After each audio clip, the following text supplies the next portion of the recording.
보실 말씀은 사도행전 1장 1절부터 11절까지의 말씀을 보도록 하겠습니다.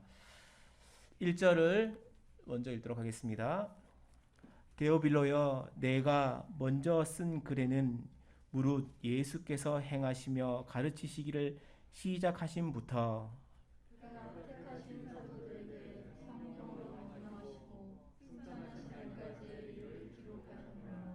그가 고난받으신 후에 또한 그들에게 확실한 많은 증거로 친히 살아계심을 나타내사 40일 동안 그들에게 보이시며 하나님의 나라의 일을 말씀하시니라.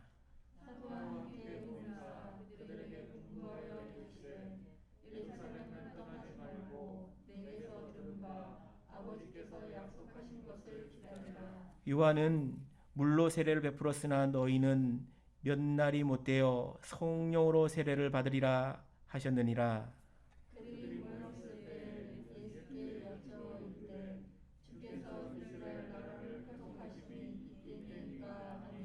이르시되 때와 시기는 아버지께 권한에 두셨으니 너희가 알 바 아니요.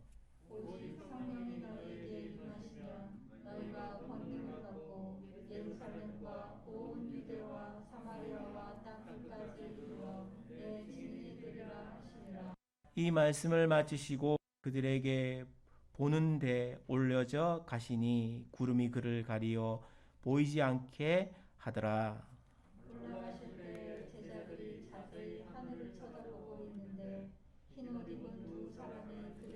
같이 하겠습니다. 이르되 갈릴리 사람들아 어찌하여 서서 하늘을 쳐다보느냐. 너희 가운데서 하늘로 올려진 이 예수는 하늘로 가심을 본 그대로 오시리라 하였느니라. 아멘. 읽으신 본문의 말씀을 가지고 제목은 내 증인이 되리라 라는 말씀으로 함께 나누겠습니다.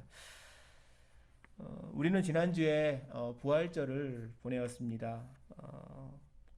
어떻게 보면 기독교에서 가장 큰 절기는 부활절입니다. 크리스마스보다는 부활에 기독교의 방점이 있기 때문이죠.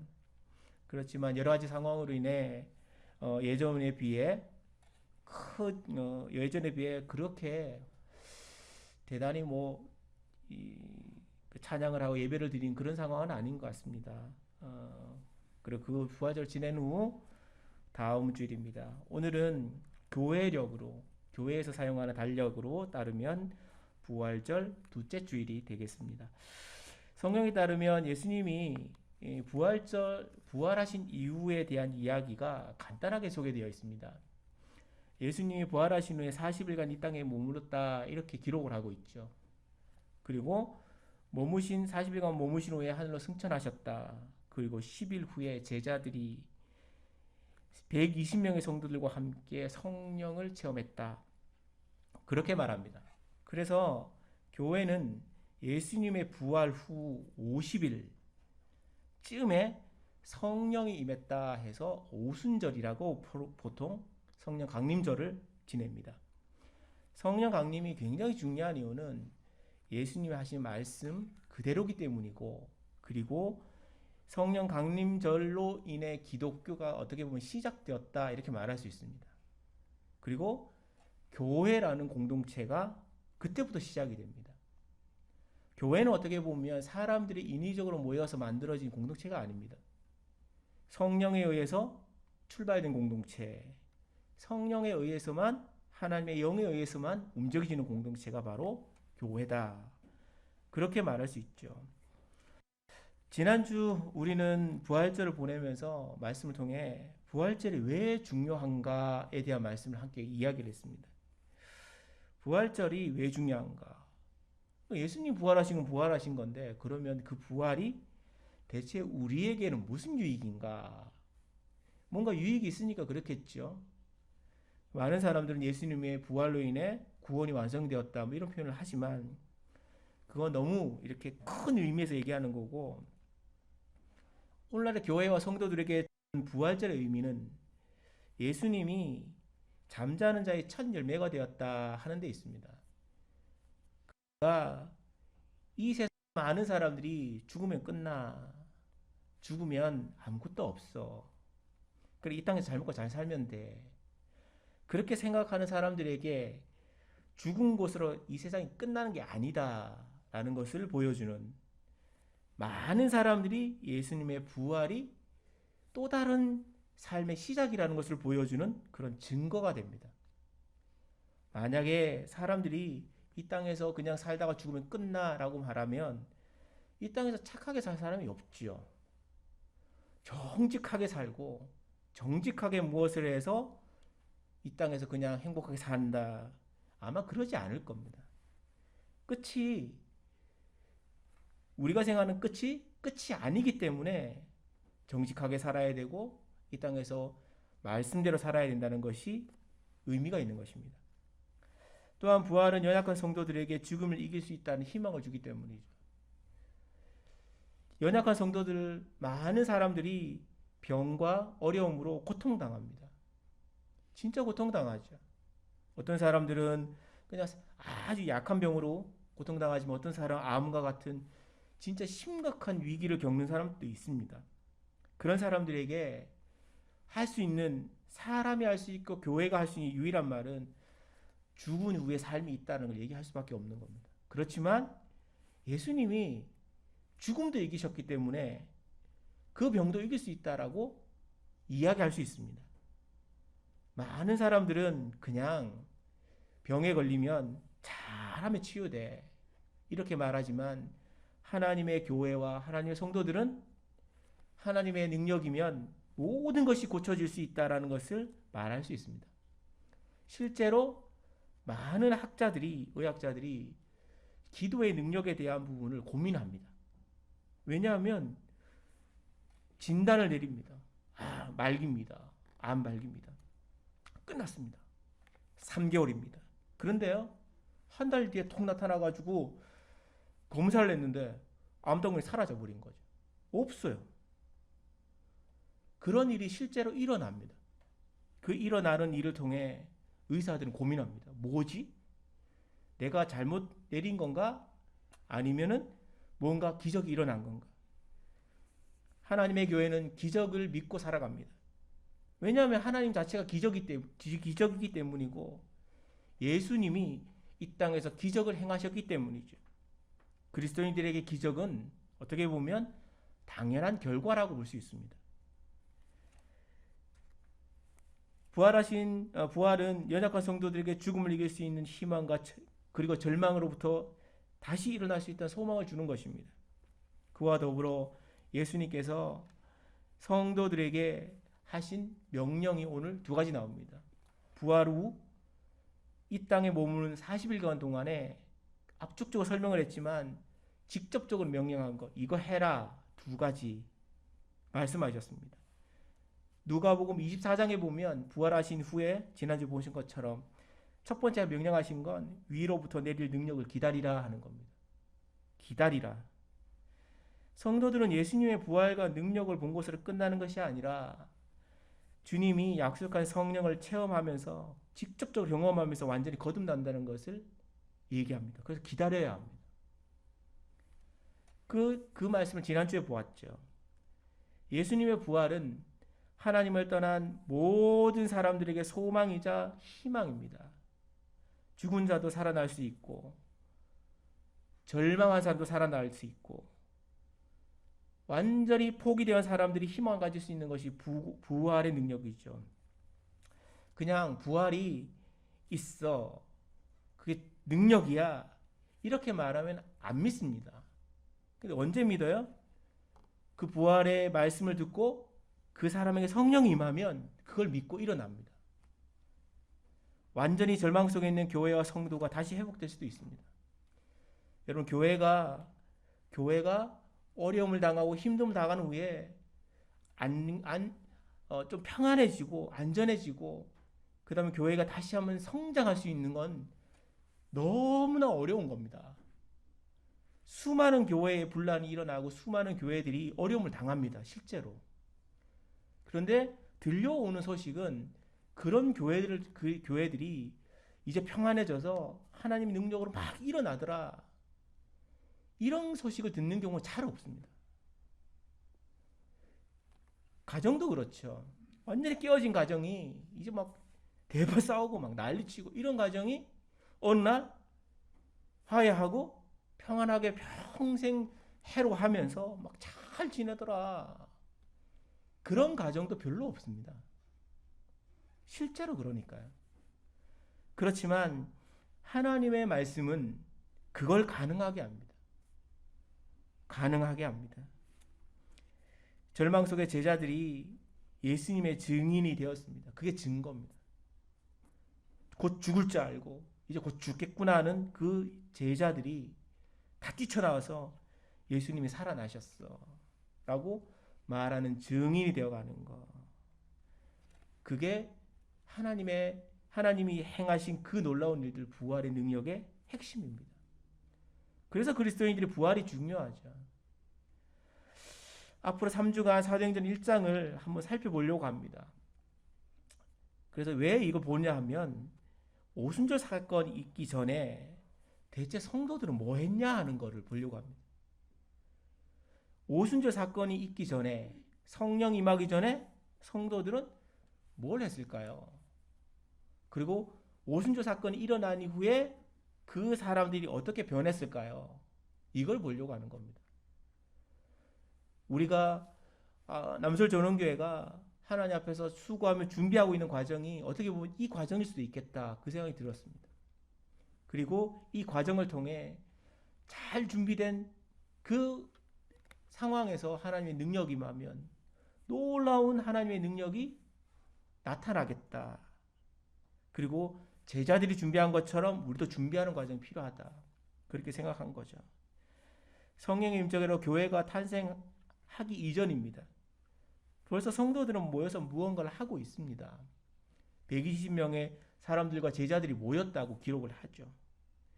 말씀을 통해 약속하신 성령을 받기 전에 교회가 한 일을 살펴보며 은혜를 나누려고 합니다. 첫 번째요, 약속하신 것을 기다리라 하는 겁니다. 사도행전은 누가복음과 짝입니다. 누가복음이 전반이라면 사도행전은 후반부거든요. 왜냐하면 저자가 같습니다. 일단. 그리고 내용도 연결이 되죠. 누가복음 24장 마지막에 지난주에 본 것처럼 위로부터 내릴 능력을 기다리라, 그리고 내 증인되라, 이렇게 말한 후에 사도행전이 누가복음이 끝납니다. 그리고 그 이어서 사도행전을 읽어보면 바로 연결이 됩니다. 이렇게 쭉. 그리고 오늘 본문 1절을 볼까요? 1절을 보시면 이렇게 말을 합니다. 사도행전 1장 1절 보면 데오빌로여 내가 먼저 쓴 글에는, 이렇게 나옵니다. 데오빌로는 그 당시에 총독으로 보여집니다. 이스라엘의 총독, 유다의 총독. 그리고 수신자죠. 편지를 받는 사람이에요.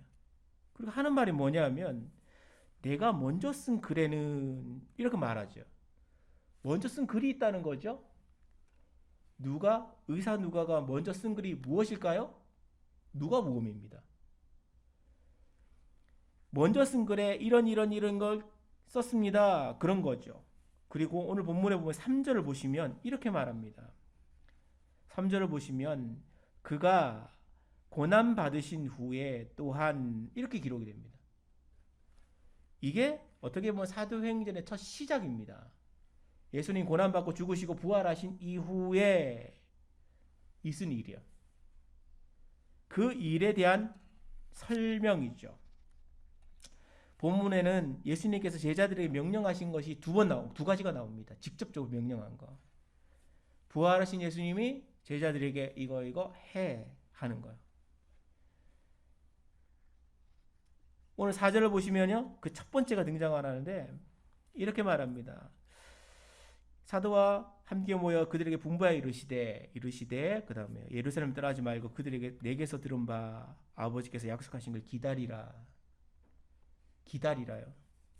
기다리는데 뭘 기다리냐? 약속한 거 기다리라, 그렇게 말했습니다. 오늘날의 많은 그리스도인들이, 오늘날의 많은 성도들이 이거에 대한 부분이 참 어렵다, 힘들어한다라고 생각합니다. 그리고 실제적으로 겪어보지 못하니까 이게 뭔지 잘 모릅니다. 하늘로부터 내리는 능력, 아버지께서 약속하신 거 성령인데 이 성령에 대한 부분을 대단히 오해합니다. 하나님의 영이 사람에게 임한다는 거죠. 성령은 하나님의 영이고 하나님이 하시고자 하는 그 일을 하게끔 만드는 능력입니다. 성도는 알무로 만들어지는 게 아닙니다. 성도라는 건, 그리스도인이라는 건 예수님이 어떻게 살았고 성경이 어떻고 뭐 어떻게 기도해야 되고 어떻게 말씀을 이걸로 만들어지는 게 아닙니다. 그건 채우는 내용이죠. 열심히 채우면 어느 날 하나님의 백성이라고 탁 찍어 하나님의 영이 임합니다. 영이 임합니다. 그리고 영적으로 거듭나는 사건이 일어납니다. 아, 그게 진짜구나. 살아 계시는구나. 어떤 사람은 말씀을 배운 후에 배운 후에 거듭나는 경우도 있지만 어떤 사람은 말씀을 배우기 전에 하나님의 강력한 역사로 하나님의 임재를 느끼는 경우도 있습니다. 나는 예수 안 믿어. 그런데요, 어느 날 예수님이 더욱하게 나타나서 믿을 수밖에 없게끔 만드는 경우가 있습니다. 그럴 경우가 있습니다. 그 하나님의 영이 임합니다. 그럼 생각이 바뀝니다. 생각이 바뀝니다. 아, 내가 없다고 생각했던 그 하나님이 살아계시구나. 세상이 말하는 그 신과 다르구나. 그런 거야.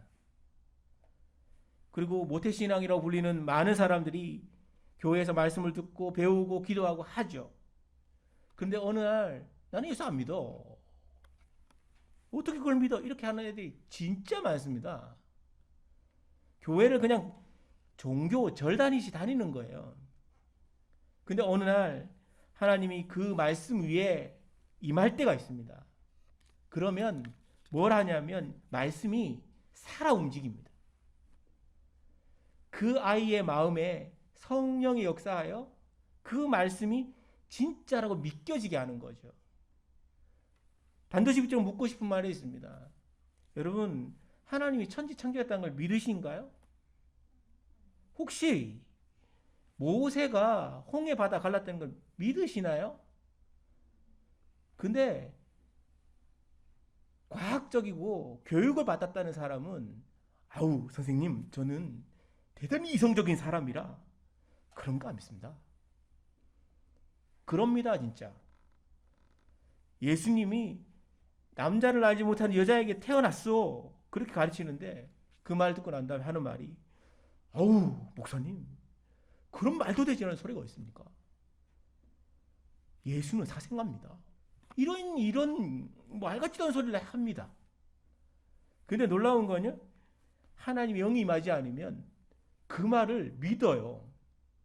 예수는 사생아고 홍해 바다는 바다가 아니고 갈대 바다고 천지 창조가 아니고 진화론이고 이런 식으로 믿게 됩니다. 믿어요. 그 믿음은 대단한 믿음입니다. 진화를 믿는 믿음이나 창조를 믿는 믿음이랑 거의 비슷해요. 절대적이거든요. 바다가 어떻게 갈라져? 대부도도 갈라지는데요.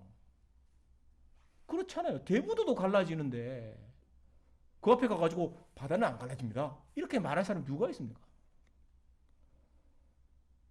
하나님이 역사하시면 자연도 움직이고 바꾸는 겁니다. 중요한 건 예수님이 역사하시는 그 과정, 하나님의 능력이 임하는 그 과정을 통해 일반적인 그냥 평범한 사람이 하나님의 사람으로 거듭난다는 거죠. 하나님 앞에서 기다리며 약속하신 그 성령을 기다리는 믿음이 필요합니다. 여기에서 정말 안타까운 건 교회의 어떤 체제의 문제입니다. 성도들이 이렇게 들어오잖아요. 새로운 성도 들어오면 교회가 성도가 없고 사람 별로 없다고 생각하면 1000명이 되든 2000명이 되든 10,000명이 되든 간에 교회에는 항상 성도들이 부족합니다. 일할 사람이. 항상 부족합니다. 그렇게 열심히 있는 사람이 들어오죠? 그러면 무언가를 시켜야 된다고 생각하는 게 교회의 생리입니다. 근데 진짜 교회가 해야 될 게 뭘까요? 그런 사람이 들어오고 새신자가 들어오면 말씀을 가르치고 기도하고 하나님의 능력을 입혀올 때까지 기다려야 합니다. 기다려야 합니다. 저는 개인적으로 청년 사역을 하면서 가장 안타까운 점이 그 점이었거든요. 고등학교 3학년을 마치고 난 다음에 청년부로 올라오죠. 대학부로. 그러면 교회에서 뭘 생각하냐면 고3 마쳤으니까 이제 교회에서 일해야지. 그래서 교회에서 일 시켜요. 하나님 은혜도 모르고 말씀도 잘 안 배우고 하나님의 성령을 경험하지도 못한 아이들이 주일학교에 가가지고 가르쳐요. 나도 믿지 못하는데 아이를 가르친다고요. 그게 한국교회의 폐해라는 거죠. 진짜 믿음이 있고 진짜 확신이 있는 사람이 아이들을 가르쳐야죠.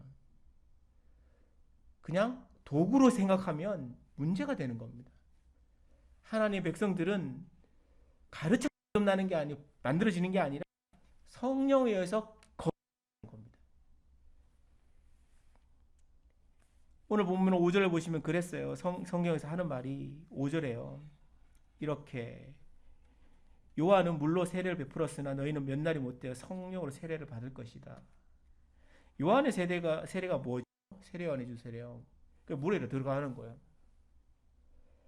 성령 세례에 대한 부분은 이런 겁니다. 세례요한처럼 물에 들어갔다 나오는 것처럼 그래서 새롭게 변화받아서 새롭게 태어난 거야.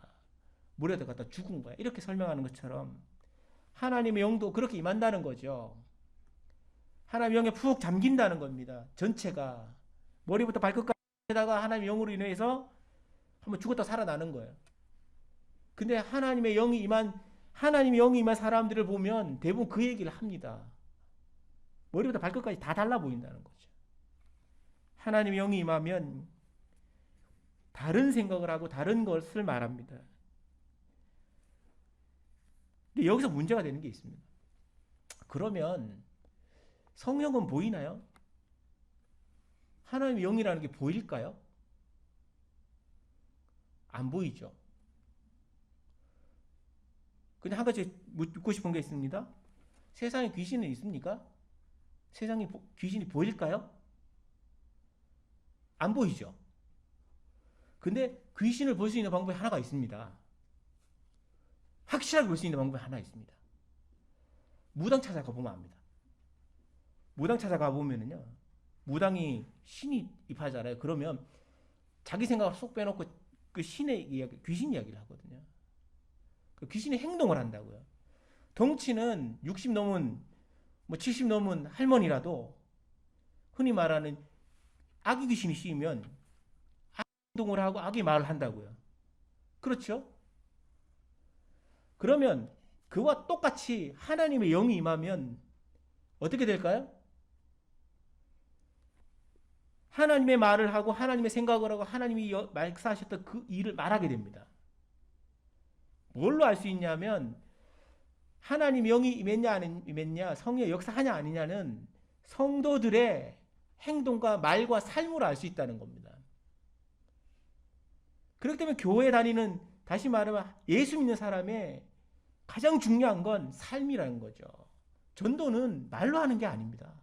삶으로 하는 거죠. 오늘날에 많은 교회들이 말로 전도했잖아요. 말로 전도해서 뭐라고?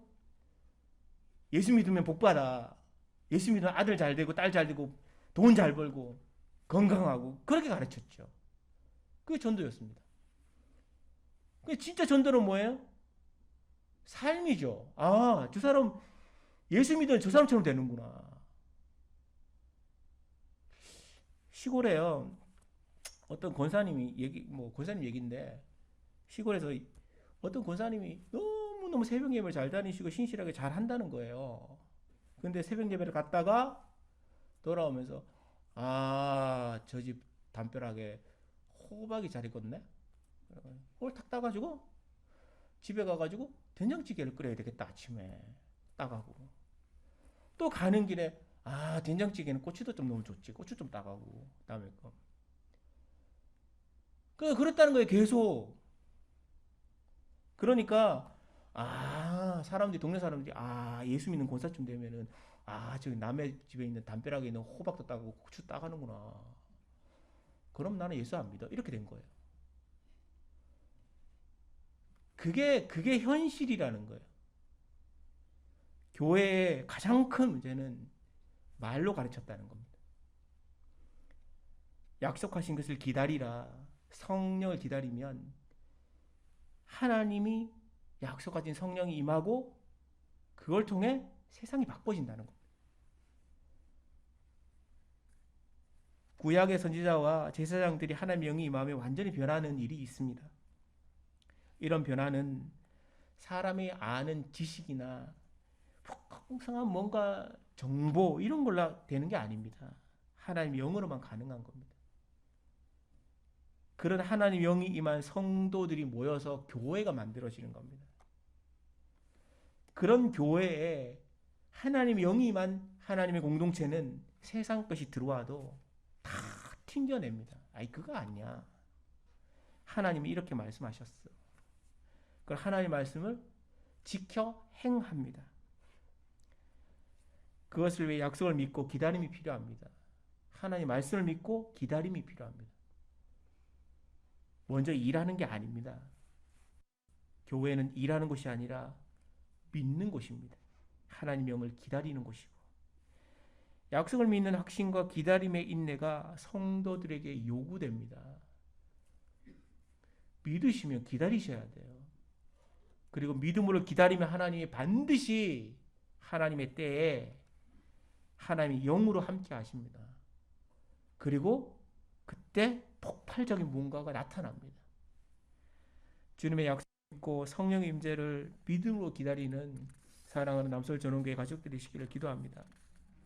두 번째요, 증인이 되라는 것입니다. 예수님께서 약속하신 성령은 새롭게 태어나는 것이 목적이 아닙니다. 이게 어떻게 보면 다 이단인데 저거 이단인데 이렇게 생각할 수 있는데요. 잘 생각해 보시면 예수님께서 약속하신 그 성령이라는 거요. 거듭나게 하는 게 목적이 있지 않습니다. 잘 생각해 보셔야 됩니다. 진짜 이거는. 거듭나기 위해 성령의 임재가 필요는 하죠. 하나님의 영이 임해야 사람이 거듭납니다. 반드시 그렇습니다. 그런데 최종적인 목적은 성령으로 인해 거듭나게 하는데 최종적인 목적이 있는 것이 아닙니다. 본문을 보면은요, 예수님의 부활로에 모인 무리와 성도들은, 제자들은 예수님과 다른 생각을 갖고 있습니다. 오늘 본문을 보세요. 6절이요. 6절을 보시면 이렇게 말합니다. 그들이 모였을 때 예수께 여쭈어 이르되, 그 다음에 주께서 이스라엘 나라를 회복하심이 이때니까.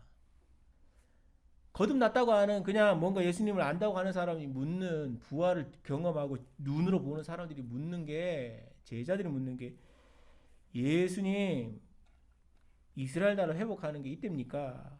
그게 묻습니다. 이게 무슨 말이냐 하면 그 당시에 이스라엘이 로마로부터 식민 지배를 당했던 시대입니다. 너무너무 어려운 시대, 고난당하는 시대였죠. 그래서 메시아가 나타나면 이걸 해방시켜 줄 거야. 독립시켜 줄 거야. 이렇게 생각을 했습니다. 그런 기대감이 당연하죠. 예수님이 그랬어요. 예수님이 그들에게 죽음도 이기고 놀라운 능력도 가지고 계신 하나님의 아들이라는 걸 보여줬죠. 죽었다 살아났으니까 그보다 더 큰 게 어디 있어요. 예수님께서 함께 하시면 그들에게는 먹는 것도 해결되고 입는 것도 해결되고 아픔도 해결되고 영적인 것도 해결되고 심지어 국가적인 힘도 가질 수 있다고 생각하는 겁니다. 다 돼. 예수님이 그냥 말 한마디에 그냥 뭐 오병이어가 되고 뭐 금을 그냥 확 던졌는데 그냥 153마리 막 잡히고 막 이러니까 아우 다 되겠는데? 소원 얹고 기도하니까 귀신도 떠나가고 병도 고쳐지고 그러면 다 되죠. 그러니 제자들이 묻는 게 뭡니까? 주님 이쯤 되면은 로마로부터 해방해도 되지 않겠습니까? 이 말이 뭐냐면 예수님 앞장서십시오 이거거든요. 부활을 본다 그래가지고 영적인 보는 게 아닙니다. 예수 잘 믿는다는 게 부활을 보고 뭐 영적인 능력을 가진 그런 게 아니라는 거예요. 진짜 제대로 되려면 아는 문제가 아니라 하나님의 영이 임하는 게 문제가 된다는 거죠. 진짜 목적은 새롭게 거듭나는 게 아닙니다. 그 다음이 있는 거예요. 그리고 물었습니다. 주님, 이제 때가 되었습니다. 그랬더니 7절 말씀에 주님이 엉뚱한 대답을 합니다. 가라사대 때와 기화하는 아버지께 있나니. 그러면서 이 말이 무슨 말이죠? 시끄러운 소리 하지 마라. 쓸데없는 소리 하지 마라. 그 말이에요. 됐다. 그거죠. 그러고 난 다음에 예수님이 8절에 이어서 유명한 말을 합니다. 유명한 말이야. 진짜 목적을 얘기하죠. 최종적인 목적. 뭐라고요? 8절에 오직 성령이 너희 마시며 그렇게요. 부활을 알고 이게 중요한 게 아니라는 거예요. 경험한 게 중요한 게 아니라는 거죠. 진짜 중요한 건 뭐라고요? 성령이 임하시는 거예요. 임하시면 그 다음에 너희가 권능을 받고 등등등등등 하고 난 다음에 끝에 땅끝까지 이르러 내 증인되리라. 성령이 임하면 예수님이 증인된다는 겁니다. 증인. 누가복음 24장 말씀에도 뭐라고요? 너희는 내 증인되라 그랬습니다. 여기도 예수님이 내 증인되라 그랬죠. 그리고 진짜 오순절날 성령 확 임하고 난 다음에 베드로와 요한 제자들이 한 소리가 뭐죠? 나는 이 일에 증인이라 그랬습니다. 그러니까 증인으로 사는 겁니다. 증인으로. 예수님 말씀 따라 부활하신 예수님 따라 그냥 사는 거죠. 성령이 임하면 세상이 알지 못하는 체력과 정신력을 가지게 됩니다. 실제로. 여기서 말하는 이런 말이 있죠. 너희가 권능을 받고 이런 말이 있잖아요. 여기 말하는 권능이라는 건 그냥 영어에는 파워 그런 겁니다. 파워, 힘. 그런데 이제 독일 말을 살펴보면 독일 말에는 힘이 두 가지가 있거든요. 힘을 표현할 두 가지인데 하나는 막트라는 게 있고 하나는 크라프트가 있거든요. 이게 뭐냐면은 막트는 어떤 지배적인 힘, 뭐 이렇게 뭐 정치적인 힘, 뭐 이런 걸 막트라 그러고 크라프트는 신체적인 어떤 힘, 뭐 물리적인 힘 이걸 이제 크라프트라 그럽니다. 그러니까 성령이 임하면 독일어 성경에는 크라프트가 된다는 겁니다. 크라프트가 된다는 거죠. 그러니까 크라프트가 되면 힘도 더 얻고요. 성령이 임하면은 정신력도 강해지고요. 힘도 세지고 체력도 세지고 그렇게 변한다는 겁니다. 진짜 변해요. 성령이 임한 하나님의 사람들을 보면 참 많은 인간들이 있잖아요. 그 인간들이 어느 날 잠이 없어져요. 진짜예요, 진짜. 젊은 청년이 하루에 20시간씩 자는 청년이 어느 날 하나님 영을 임하고 막 청년 체험하면 잠이 없어져요. 그럼 말씀을 봐요. 항상 걔네들은 말씀은 수면제에 오니 뭐 이런 애들인데 이런 성경을 봐요. 그러면서 뭐라고 하냐면 말씀이 꿀보다 달고 이 소리를 한다고요. 이 상식 이 보통의 그 애를 봤으면 상식적으로 되지 않는 말인데 하나님 영을 체험하고 난 다음에 성령을 경험하고 난 다음에 그게 되더라는 거죠. 변합니다. 사람들은 그냥 물질 형식적으로 보이는 게 변하는 건데 뭐 진짜 핵심은 내면이 변하는 겁니다. 진짜 중요한 걸 본 거죠. 아, 진짜 중요한 거. 하나님이 성령으로 힘을 주고 능력 주고 그렇게 하면 임하면 예수님의 부활의 증인 된다고 그렇게 말했습니다. 성령 임하면 교회로 사람 데리고 온다는 게 아닙니다. 자꾸 이제 전도하라 그러니까 사람 데리고 온다고 생각하는데요. 그게 아니고 하나님의 복음을 잘 전하면 되는 겁니다. 예수님이 구주입니다. 예수만이 메시아고 예수만이 능력이고 그렇게 복음을 전하는 겁니다. 그러면 때에 따라 거둔다잖아요. 성경이 때에 따라 거둔다고. 우리는 그냥 뿌릴 뿐이고 거두는 건 하나님이 거두신다고. 성령의 궁극적인 목적은 하나님 영이 임해 부활의 증인되는 삶을 살게 하는 겁니다. 이 증인에게는 예수님께서 죽으시고 부활하신 예루살렘 같은 그런 작은 도시부터 시작해 더 넓은 지역, 더 확장해서 결국 세계 전역까지 나아가 하는 복음을 그렇게 전하는 거예요. 부활하신 예수님의 복음을 몸소 전하는 그 사명이 주어지는 겁니다. 주님께서 특별히 사람을 선택해 하나님의 능력을 입히는 것은 예수가 그리스도라는 걸 전하기 위해서입니다. 예수가 그리스도라는 걸 전하기 위해 거듭나게 해야 되고 능력을 줘야 하고 힘을 줘야 하는 거죠. 예수님은 부활 후에 제자들과 무리들에게 아버지께서 약속하신 걸 기다리라 그렇게 말했고 그 약속하신 것을 더디으면 내 증인이 된다 그렇게 말했습니다. 그 두 가지를 하라는 거죠. 내 증인이 되지 못한다는 말은 결국에는 하나님의 영을 약속하신 것을 입지 못했다는 말입니다. 다른 영이 임한 거죠. 세상의 영 같은 거. 하나님의 영이 임하면 부활의 증인되고 주님이 우리를 불러 세상과 다른 생각을 하고 다른 삶을 살게 하고 성경 안에 있는 새로운 세상을 보게 만듭니다. 하나님이 주신 믿음의 세상이야. 믿음으로 세상을 살아가는 방식을 알게 됩니다. 근데 많은 사람들이 뭘로 세상을 살죠? 돈으로 살고 힘으로 살고 백으로 산다고요. 하나님의 백성들에게 주어진 삶의 방식은 믿음입니다. 믿음. 하나님의 음성을 듣는다. 그러니까요. 이렇게 다 옆에 와가지고 이제 그런 얘기 자꾸 하면 그에게 이렇게 옆에서 이렇게 하나님 말씀하시오. 이렇게 이해를 하거든요. 음성을 듣는다 그러니까. 그쵸? 너무 하나님 급하면 그래요. 와가 이렇게 해요. 진짜 그럽니다. 근데 대부분의 99%의 사람들에게 하나님의 영이 임하고 하나님의 음성을 어떻게 들리냐면 말씀을 기억나게 하는 방식으로 들립니다. 어떤 일을 딱 대했을 때요. 아, 말씀에 이렇게 얘기했지. 아, 말씀이 이렇게 하라 했지. 그리고 마음이 막 양심이 찔리거나 양심이 막 격앙되는 현상이 생깁니다. 양심에 찔리면은 그거 죄입니다. 양심이 뭐라고 자꾸 이렇게 일어나면 하는 게 맞습니다. 하나님의 말씀이거든요, 그게. 성령이면 그런 일이 일어납니다. 그것을 왜 성령을 하나님이 부으셨습니다. 세상의 성공과 돈을 추구하며 달려가는 사람들에게 그게 전부가 아니라는 걸 알려주라고요. 아, 그거 아니야. 교회와 성도는 그런 걸 알려주면 됩니다. 오늘 말씀 보며 오늘날 교회와 성도들이 하나님 말씀 앞에 기다려 주님께서 약속한 성령을 체험하는 것이 얼마나 중요한지를 보게 됩니다. 이 성령의 능력을 망각한 시대와 교회를 봅니다. 그리스도인들 중에 성경 속의 성령 역사를 보며 하는 말이 그거 2000년 전에 있었던 사건이야. 옛날에 있었던 사건이지. 그거는 그 사람이니까 일어나는 거야. 한국 기독교 초대 역사에 보면 120년 전에 이 땅에 부어졌던 성령의 역사를 보면 교회와 성도들을 잇고 있습니다. 상전형 교회에서 원산에서 큰 부흥이 일어났을 때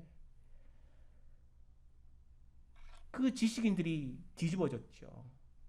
지배층들이 회개하고 회개 행동을 했습니다.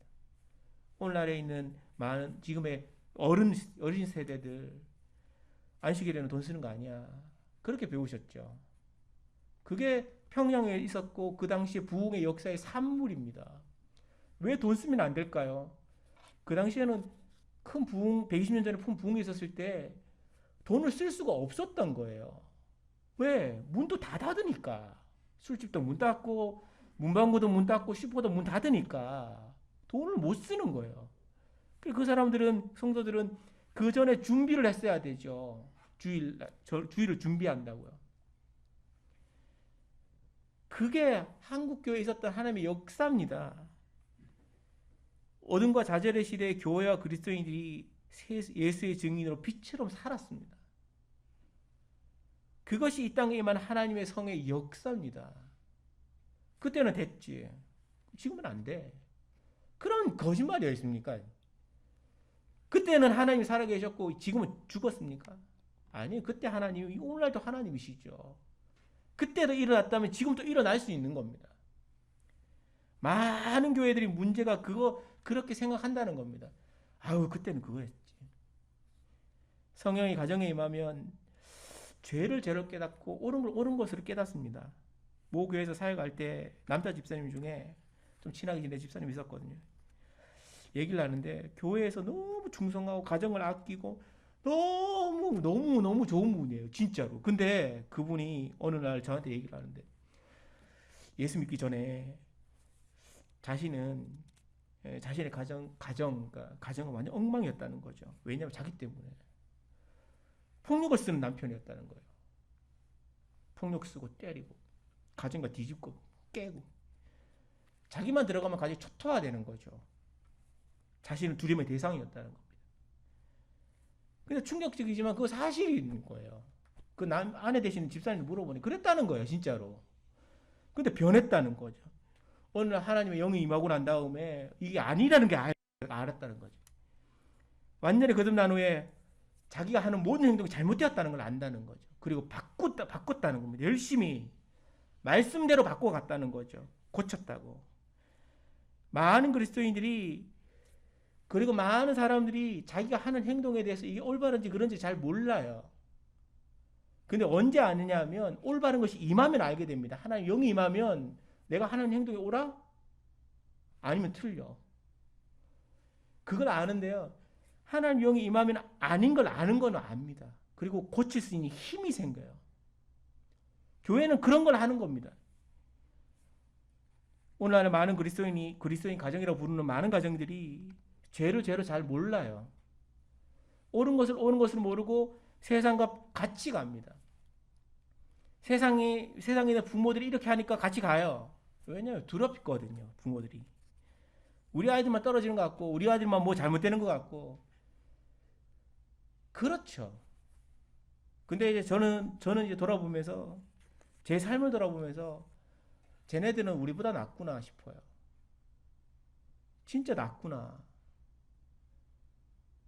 저희는 뭐 가르쳐 주는 사람이 있었습니까? 뭐 올바른 얘기하는 사람이 아무도 없었어요. 없었는데 단 하나 있었던 거는 기도해 주는 부모가 있었다는 거고 뒤에서 있잖아요. 힘을 실어주는 사람들이 있었다는 것 뿐이죠. 교회가 버티고 있었다는 거. 부모가 없으면 교회가 버텼고 교회가 없었으면 그 주변에서 버텨서 기도해 주는 권사님들이 있었고 집사님 장로님들이 있었다는 거죠. 그래서 변해갑니다. 교회가 변화시킬 힘이었죠. 근데 오늘날 교회는 뭡니까? 그렇지 않죠. 교회가 거꾸로 세상을 따라갑니다. 잘 따라가. 그러고 나면 돈에 대한 이야기하고 권력에 대한 이야기하고 그 얘기를 하죠. 하나님 우리에게 말씀하시는 건 증인되라 그랬지 세상 따라가라 살아 그렇게 말씀하지 않았습니다. 너희는 내 증인이 되라. 성령이 임하면 내 증인이 될 거라 그랬죠. 오늘날 교회가 필요한 게 뭡니까? 하나님의 영이 임하는 겁니다. 하나님의 영이 임하면 모든 것이 변할 겁니다. 많은 성도와 많은 사역자들이 하나님의 성령이 다시 이 땅에 임하기를 기도합니다. 우리가 그 일을 위해 함께 기도하며 주님의 성령을 기다리며 낮은 자리에서 겸손하게 하나님의 은혜를 기다리는 그런 삶이 필요합니다. 영적인 어둠이 우리의 눈을 가릴 수 있습니다. 이 모든 것의 해결책은 유일한 성령이 임하는 겁니다. 이 성령이 우리 가정과 교회와 이 나라와 이 민족 위에 임하기를 간절히 기도하며 나아갑시다. 같이 한번 기도합시다. 마음속에 근심 있는 사람